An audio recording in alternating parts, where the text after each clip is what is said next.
안녕하십니까. 최바람입니다. 돈 좀 가지고 계십니까?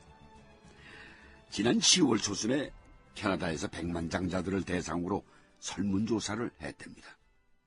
그 응답자의 약 50%가 돈이 행복감을 높이는데 전혀 도움이 되지 않았다고 답을 했답니다.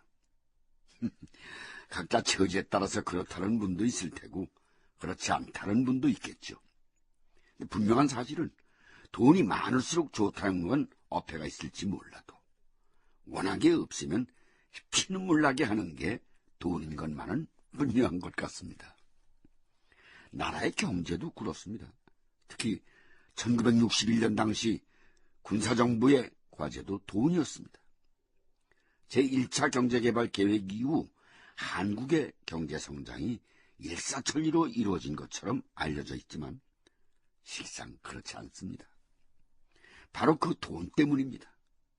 그래서 어제 방송에서 언급했던 것처럼 1차 경제개발 계획을 2년도 안 돼서 수정할 수밖에 없었던 것이죠. 시계반도를 다시 돌려 박정희 국가재건 최고위 의장의 미국 방문기를 자세히 들여다보면 당시의 절박한 상황을 이해할 수 있습니다.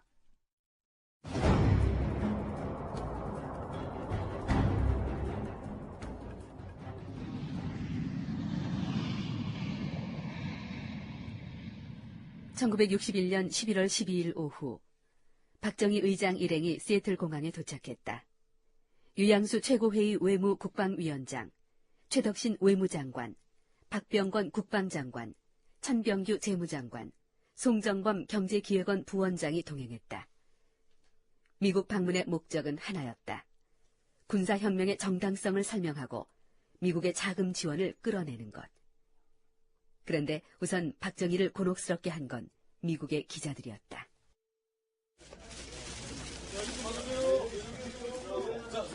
저자들은 뭔가? 기자들입니다. 불편해도 좀 참으셔야겠습니다. 참지 않으면 어쩌겠나? 그러나 이런 식으로 사전 예고도 없이 동물원 원숭이 구경하듯 덤벼들면 어쩌자는 건가? 제가 나서서 정리를 하겠습니다. 자, 손을 들고 한 분씩 질문해 주십시오. 군사정부는 교통질서 위반자들까지도 엄벌에 처하고 있다고 들었습니다. 사실을 확인해 줄 수 있습니까? 생각지 않게 억지 인터뷰를 하게 된 박정희의 기분은 이미 상해 있었다.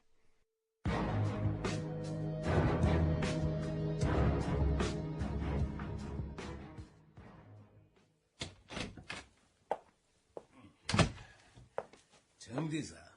네. 공항에서 시카고 시내로 오는 동안 줄곧 따라오는 차량이 있던데 누군가? 우리 일행 차량은 아닌 것 같던데 아까 만났던 기자 놈들이었나? 아닙니다. 동포들입니다.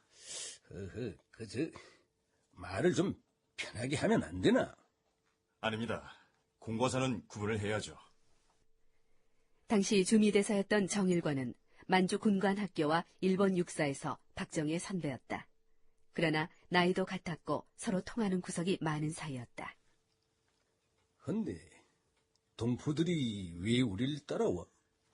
고국에서 가깝게서 오셨다는 사실 자체만으로도 이영만리는 동포들의 가면은 대단할 수밖에 없습니다. 그래. 이 고속도로에 비까지 내리던데. 그렇지 않아도 몇 건의 문제가 있었던 모양입니다. 무슨 문제? 교민들이 탄 승용차 5대가 연쇄 충돌 사고를 일으켜서 6명이 부상당하는 사고가 일어났다고 합니다. 저런. 그래서 어떻게 됐나? 인근 병원으로 옮겨서 치료를 받고 있다고 합니다. 우리가 입원 조치한 건가? 모두 개인이 알아서 한 것 같습니다. 그러면 안 되지. 거기서 온 의장을 환영하다가 당한 사고라면 당연히 조치를 해야지. 수행을 병원으로 보내서 위로 좀 해줘야지. 그렇게 하겠습니다.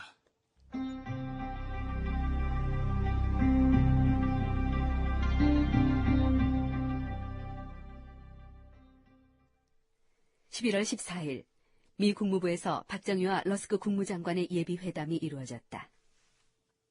한국은 공산 침략의 가능성이 매일같이 상존하고 있습니다. 그래서 수십만 군대를 확보한 가운데 경제 발전도 동시에 추진해야 하는 게 현 상황입니다. 그런 사실은 잘 알고 있습니다, 의장님. 작년부터 미국의 한국군 유지비 원조 액수가 감소하면서 우리 측에 부담이 늘었습니다. 우리는 지금 경제개발 5개년 계획을 만들어가고 있는데 군사비 부담이 큰 짐으로 작용하고 있어요. 5개년 계획 기간이 끝날 때까지라도 한국군의 원조 수준을 1960년 이전 수준으로 유지해 주시기를 바랍니다. 우리 미국은 지난 15년 동안 해외 원조를 꾸준히 실시해 왔습니다. 정부와 의회가 그 문제를 검토하면서 개선점을 찾아가는 과정에서 그런 문제가 발생한 것 같습니다. 의장님, 경제개발과 관련해 한두 가지 문의할 것이 있습니다. 예, 말씀해 보시오. 군 병력을 건설공사, 통신, 보건 부문에 이용할 수 없을까요? 그 문제는 걱정하지 않아도 됩니다. 우리 정부는 이미 그런 방향으로 진행하고 있어요. 한일 국교 정상화를 해서 개선될 수 있는 점도 무엇인지 알고 싶습니다. 그 문제도 희망적입니다. 미국으로 오면서 일본에 들려서 이케다 총리와 단독 회담을 가졌는데 국교 정상화를 가능한 한 빨리 타결하기로 했어요. 그렇군요. 우리는 한국 정부와 함께 문제를 해결할 수 있는 여러 방도를 연구해 보도록 하겠습니다.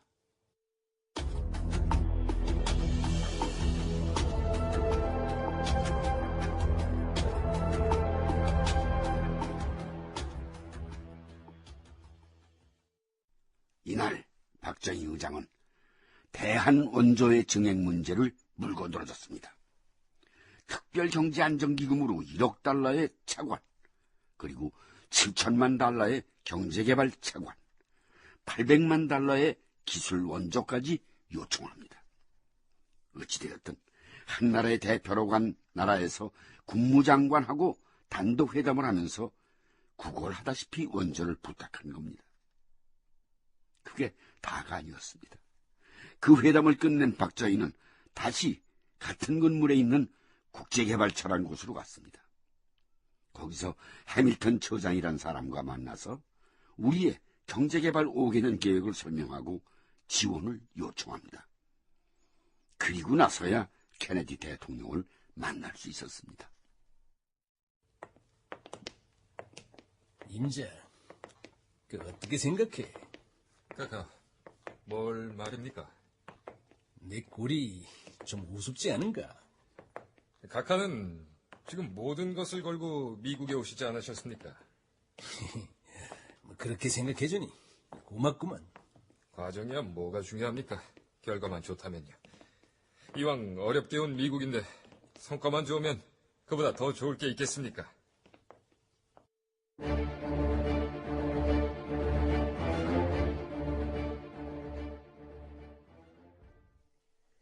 (1961년 11월 14일) 케네디 박정희 정상회담이 시작됐다. 사전에 국무장관을 통해서 공동성명서를 넘겨받았습니다. 박 의장도 동의한다면 이대로 발표하면 어떻겠습니까? 동의합니다. 박정희 의장과 케네디의 회담은 별 문제 없이 유연하게 진행됐다. 1961년 11월 25일자 동아일보 기사의 내용. 불과 15일 동안의 친선 방문이었다지만 그동안 박 의장이 거두었다고 생각되는 외교적 성과는 다음과 같은 점에서 주목할 만하다 할 것이다. 첫째, 박 의장이 케네디 행정부에 대해 지난 5.16 군사혁명이 그 당시 한국의 절박한 사정에 비추어 불가피했었다는 사유를 납득시키는 데 성공했다는 사실이다. 둘째, 박 의장이 미국 행정부에 대해 군사적, 경제적 현실을 설명하고 장기적인 후원과 차관을 요망했고 명년에 실시 예정인 경제개발 5개년 계획에 대해서도 충분한 양해를 받았다는 사실이다. 그런데 이런 내용 외에 추가적인 사실이 한 기자에 의해 보도된다. 당시 합동통신 외신부장으로 있던 리영희 기자였다. 박 의장과 케네디의 회담이 끝난 직후 리영희 기자가 찾아간 곳은 워싱턴 포스트 본사였다. 에스터브루크 주필. 좀 전에 우리 박 의장과 케네디 회담이 있었는데 미국의 정확한 입장 좀 알 수 있습니까? 그거야 미스터리도 알 수 있지 않습니까? 공동성명 내용을 한국 측에서도 기자들에게 브리핑했을 텐데요. 물론 그랬죠. 허나 미국 측의 실제 입장은 무언지 알고 싶어서 그래요. 그럼 제가 어떻게 해드리면 좋겠습니까? 국무부를 통해서 사실관계를 좀 파악하고 싶습니다. 그게 제일 정확하겠죠. 국무부라.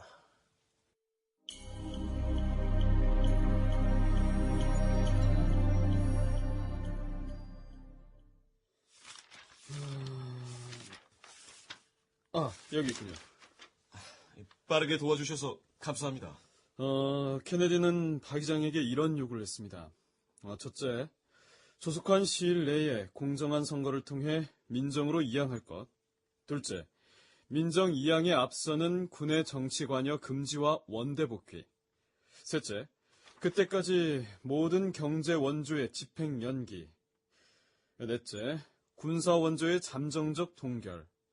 다섯째, 박 의장이 제1차 경제계획 비용으로 요구한 공업화 계획 자금 지원 23억 달러 요구의 백지화. 여섯째, 조속한 한일 회담 재개를 통해 단시일 내에 한일 국교 정상화 실현. 그 7번째가 베트남 사태에 대한 한국 측의 협력이었다.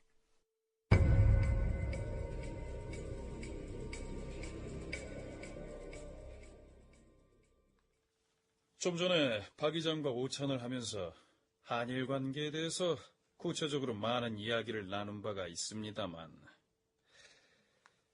월남 사태를 해결하는 데 도움이 될 만한 비망록을 작성해서 주시면 어떨까 싶습니다. 비망록이요? 그래요.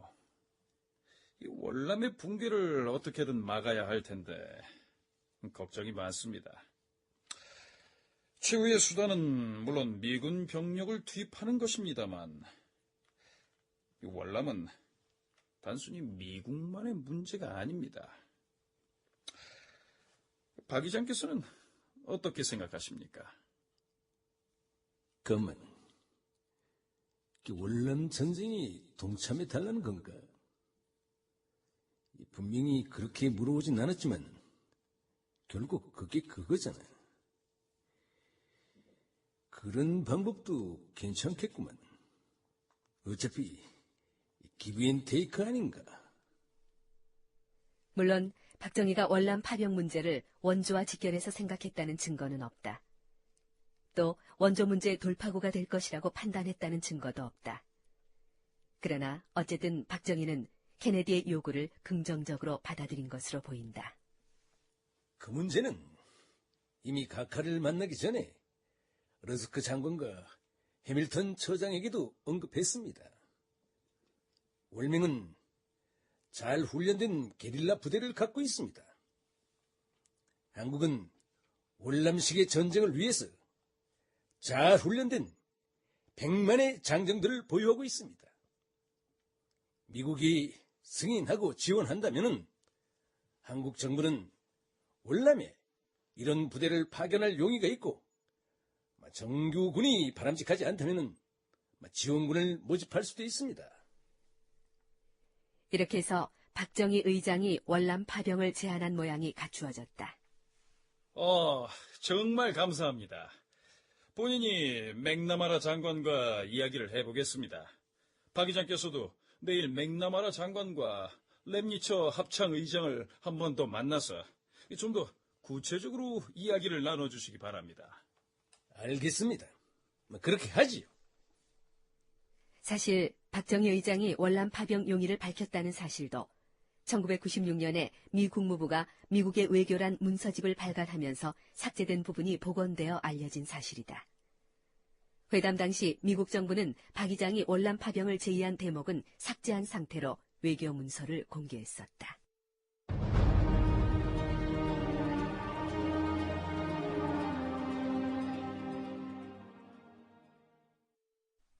박정희 의장은 당시 미국의 원조를 받으러 간 입장이었습니다.